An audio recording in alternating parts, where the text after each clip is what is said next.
This is a pretty bold statement, but this lesson is going to help you with your ball striking. We all want that. It's going to help you with your compression on the golf ball, get that really nice feeling of the club face. It's going to help you with your distance, and it's going to help you with your consistency, because it's going to be looking at the one part of the golf swing which I see so many golfers struggling with. Now let's take a look at some really good players.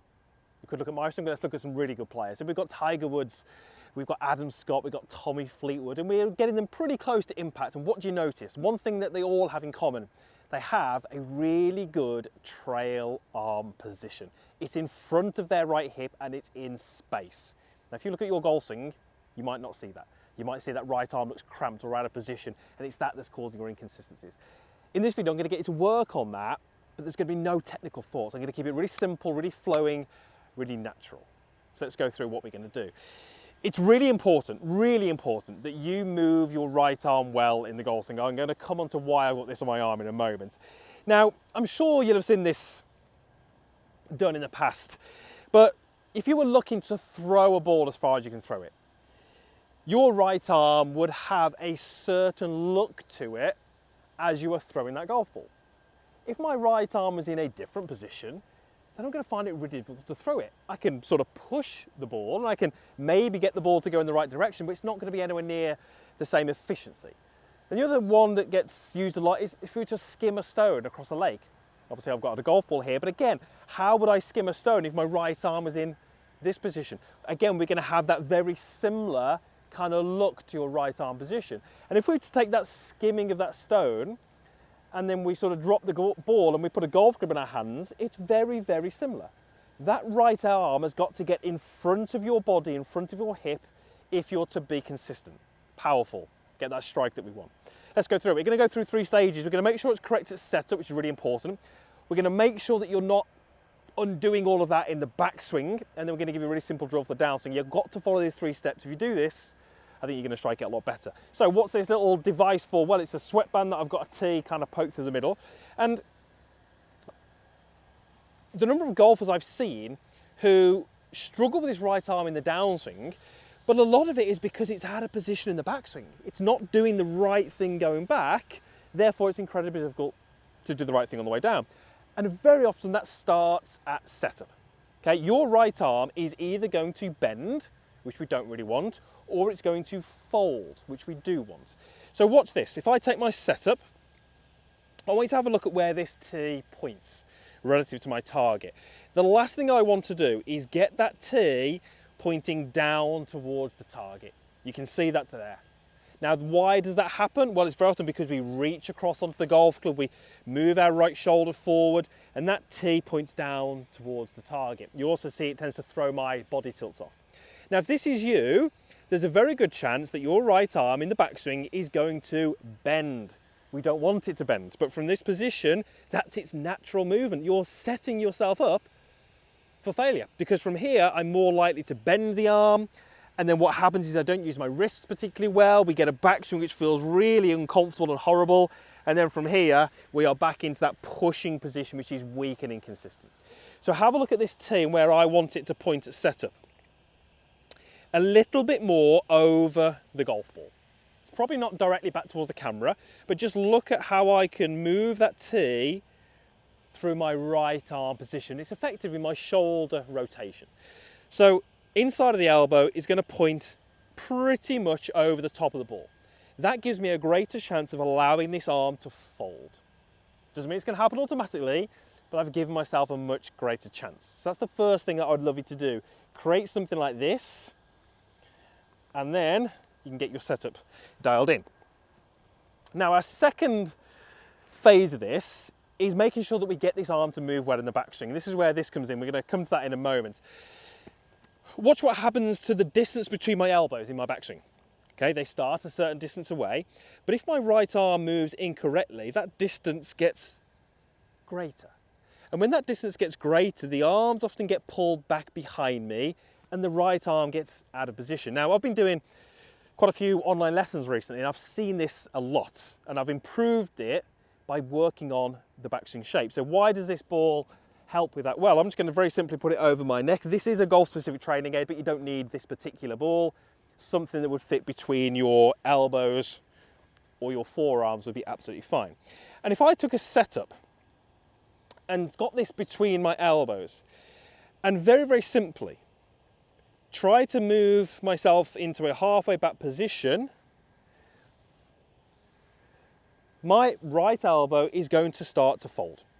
Okay, if I took my left hand off the club now, this is my right arm position. Notice how there's roughly a 90-degree angle in it, but the elbow is pointing down at the ground. That was very different to what we saw before with the elbow pointing up and high, because that's a fold versus a bend. Now the great thing with this little device is that it doesn't really require a lot of swing thoughts. You're just trying to keep the ball in place, and you're just trying to work the club back, work the club through, back, through, back, through. And this little ball is essentially getting my right arm to fold correctly in the backswing. I cannot stress enough how much easier it's going to be for you to look like Tommy Fleetwood or Tiger Woods or Adam Scott if you can get it primed in the backswing. So many of the faults I see are just backswing faults, and we can't recover from that. So absolutely, let's get the ball in place, let's get the ball teed up. I've got a 6-iron here, and all I'm going to do is I'm just going to keep the ball in place, let my arm fold, and just clip the ball off the tee. Now I'm not going to be going at full speed at all, but it allows me to sort of build that feel and that sensation. Now, the other little backswing drill I'd have you do, and again, I've got a golf-specific training aid here, but you could equally use a towel or a bit of rope or anything like that, because it's going to work equally as well. This is obviously loose, it's kind of some rope on the end of a grip. And when this trail arm moves incorrectly, as we said, it tends to bend, it tends to drag the arms behind. We get these kind of low backswings. So the exercise here is to say, well, can I get my elbow staying close? And can I get this rope to fall onto my shoulders? That's as simple as I want you to keep it.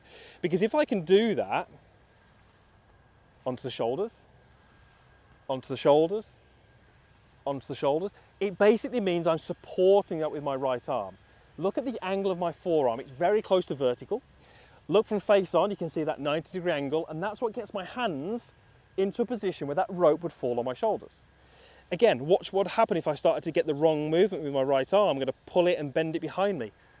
Well, that doesn't fall onto my shoulders, it hits my back.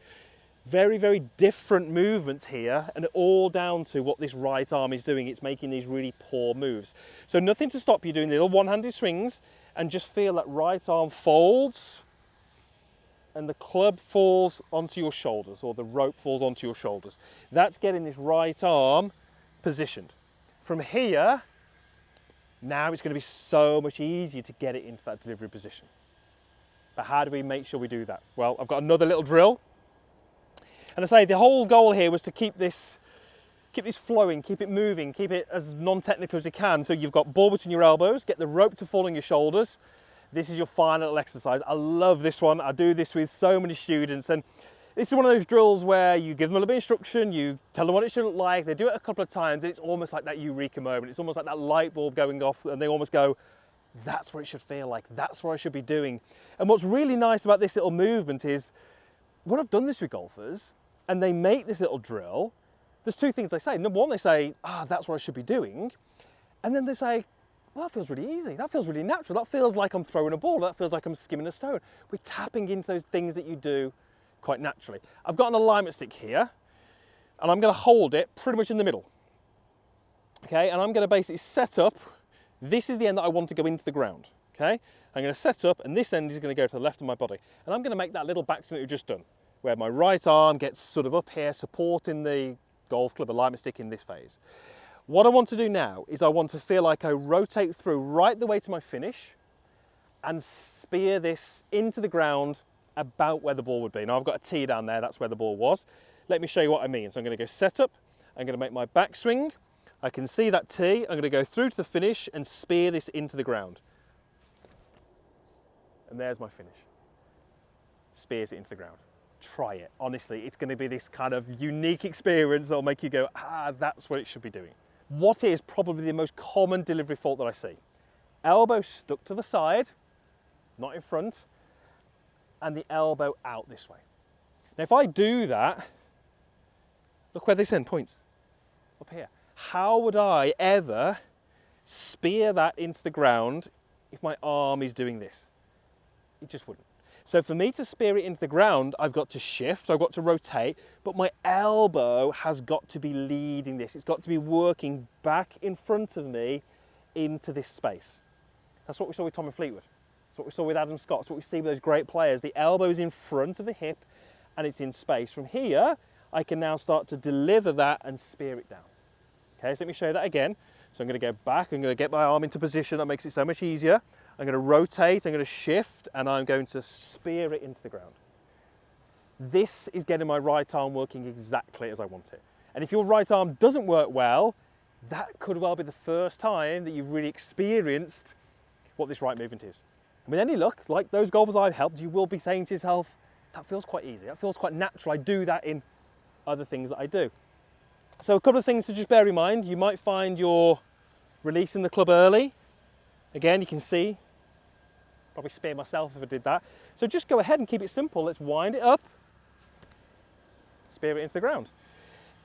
Wind it up, spear it into the ground. Create those feels.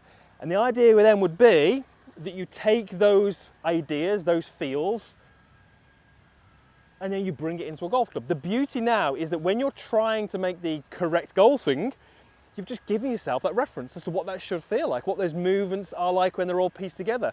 Therefore, you've got a greater chance now of executing. So I'm going to go elbow is in good position at setup. I'm going to get it folding correctly, and I'm going to feel like I'm spearing that stick into the ground to get my arm into the right position.